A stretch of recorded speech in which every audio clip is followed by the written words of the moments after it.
श्री स्वामी समर्थ। आपण आज loading satin stitch पाहणार आहोत। त्यासाठी लोडिंगचा धागा, सॅटिन सिल्कचा धागा, सुई, आरीवर्कसाठी लागणारी सुई, ग्लू आणि कटर।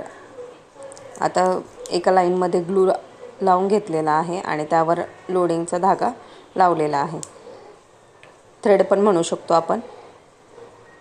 त्याला असं सरळ लावून घ्यायचं आहे आणि थोडंसं सुकू द्यायचं आहे। सुकल्यानंतर आपल्याला पुन्हा एकदा त्याला क्रॉस स्टिच देऊन घ्यायचे आहे आणि क्रॉस स्टिच ही आपल्याला साध्या धाग्याने देऊन घ्यायची आहे।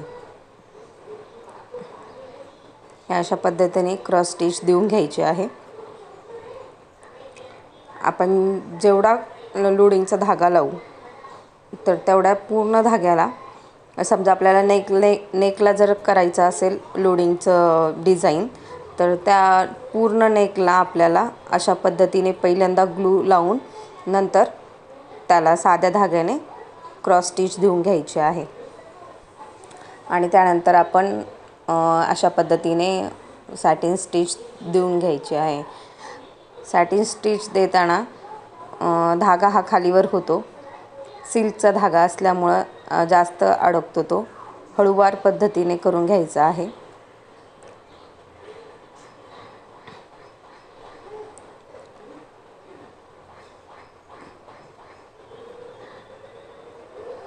एका ठिकाणी स्टिच दिल्यानंतर पुन्हा त्याच ठिकाणी आपल्याला दुसरी एक स्टिच देऊन घ्यायची आहे।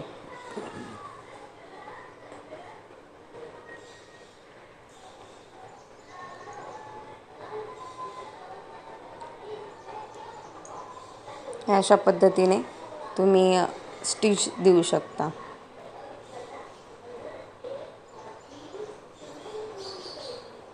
आणि तुम्ही अजून पण चॅनलला सबस्क्राईब केले नसेल तर प्लीज सबस्क्राईब करा।